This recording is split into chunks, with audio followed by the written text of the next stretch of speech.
청신호 가족 여러분, 안녕하세요. 우리는 간혹 아름다운 여자를 보면 이 꽃에 비유하곤 하죠. 저 여인은 참 꽃처럼 아름답네 라고 말이죠. 그런데 어떤 꽃은 한 여인의 이름을 그대로 가져온 경우가 있습니다. 얼마나 그 여인이 아름다우면 그럴까요? 오늘은 중국의 4대 미녀 중에 한 명이 양귀비에 대한 이야기로 시작합니다. 중국의 최고 미녀 양귀비와 똑같은 이름의 이 꽃을 소개합니다. 짜잔, 정말 화사하죠? 영어로는 오피엄 파피라고 하는데, 이 양귀비는 당나라 때 현종의 후궁이었던 양귀비의 미모에 빗대어서 양귀비라고 부릅니다. 실존 인물 양귀비 때문에 한 나라가 완전히 파탄난 것처럼 한 사람의 인생 혹은 나라를 파탄내는 마약의 원료라는 점에서 정말 적절한 장명이 아닐 수 없습니다.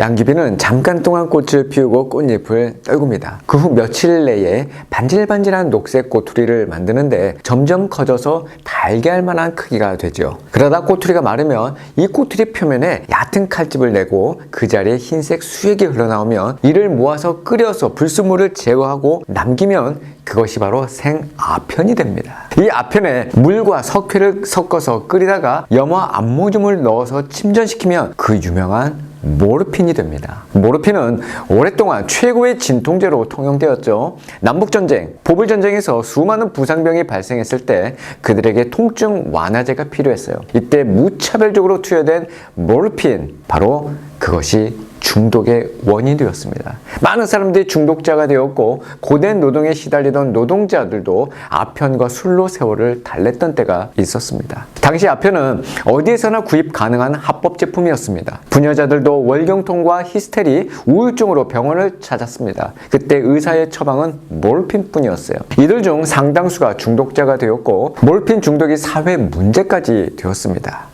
많은 제약회사들은 중독성은 없고 진통 효과만 있는 모르핀을 발견하고 싶어 했죠. 그렇게 나온 것이 바로 헤로인이었습니다. 모르핀에 무수초산, 활성탄, 염산, 아트리 등등을 넣고 화학 처리하면 바로 헤로인이 됩니다. 테스트 결과 이 헤로인은 모르핀보다 무려 5배나 더 강력하면서도 중독성은 더 적은 것으로 나타났죠. 헤로인은 모르핀을 대신하는 새로운 슈퍼스타가 된 것입니다. 시간이 흐르자 이 헤로인의 중독성이 모르핀의 중독성을 능가하는 것으로 밝혀졌고, 중독자가 급증하자 전 세계는 마약 방지법을 제정해서 이 마약을 강력히 단속하기 시작하게 되었습니다. 헤로인이라는 단어는 영웅을 뜻하는 고대 그리스어 명사 헤로스에서 유래한 단어예요. 헤로이가 가진 강력한 진통 효과에 착안해서 영웅적이다, 강하다라는 이미지를 담기 위해 붙인 이름입니다. 양귀비로 만든 아편을 정지한 다음에 가공해서 만든 헤로인은 이를 최초로 제조한 바이엘사가 모든 약 중에 영웅이라는 뜻으로 붙인 것이죠. 이 마약의 중독성과 해악을 생각해 본다면 실로 아이러니한 이름이 아닐 수 없습니다. 성경에도 곳곳에 영웅들이 등장하고 있습니다. 그런데 우리가 생각하는 믿음의 영웅이 아니라 무엇인가에 강하게 중독되어 있는 헤로인 같은 그런 영웅들도 적잖이 있어요.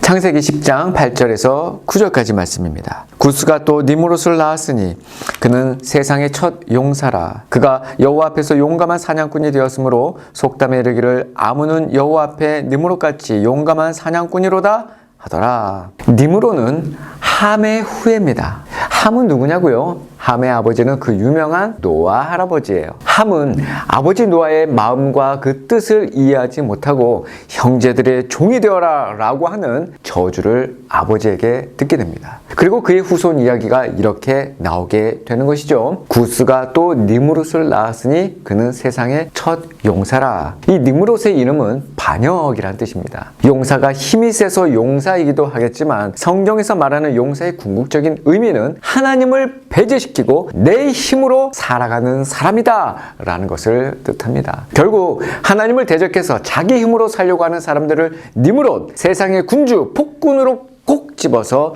등장시킨 것이죠. 가인, 네피림, 라멕도 사냥꾼이라고 나오죠. 아담과 하와가 에덴 동산에서 쫓겨난 후 동물들은 더 이상 사람들에게 우호적이지 않았습니다. 오히려 위협을 가하는 존재가 되죠. 그래서 동물을 제압하려면 어떤 힘이 좋은 사람, 즉 사냥을 잘하는 사람이 당연히 대장입니다. 그래서 이들이 유명한 사냥꾼이 되었는데, 이는 하나님을 대항하고 사람들을 힘으로 압제하는, 그래서 스스로 영웅 자리에 올라와 있는 세상의 왕 타락한 자로 등장하는 것이죠. 이 니무롯이 세운 나라가 바로 바벨론입니다. 이 바벨론은 창세기에 등장해서 요한계시록까지 쉼없이 등장하는 나라이죠. 계시록 18장에 보면 신약에서 세상, 마귀, 세력, 그것을 곧 바벨론이라고 지칭하고 있습니다. 요한계시록 18장 2절 말씀입니다. 힘찬 음성으로 외쳐 이르되 무너졌도다 무너졌도다 큰 성 바벨론이여 귀신의 처소와 각종 더러운 영이 모이는 곳과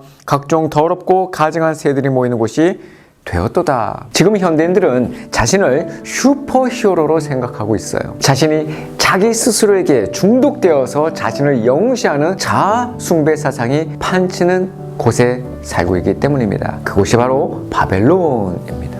양귀비에 빠져서 백성과 나라를 잃은 당나라 현종을 기억합니다. 내가 내 인생의 영웅이 되어서 주님과 천국을 잃어버린 내가 된다면 그것만큼 슬픈 일이 어디 있을까요? 청신호 가족 여러분, 내 인생의 보좌에서 내가 내려와 나의 진정한 슈퍼 히어로인 하나님을 내 자리에 모셔드릴 때 그분은 나의 믿음의 영웅이 되고 그분을 따라 내 인생은 아름다운 인생이 될 수 있는 것이 아닐까요? 청신호 가족 여러분, 다음 시간에 만나요.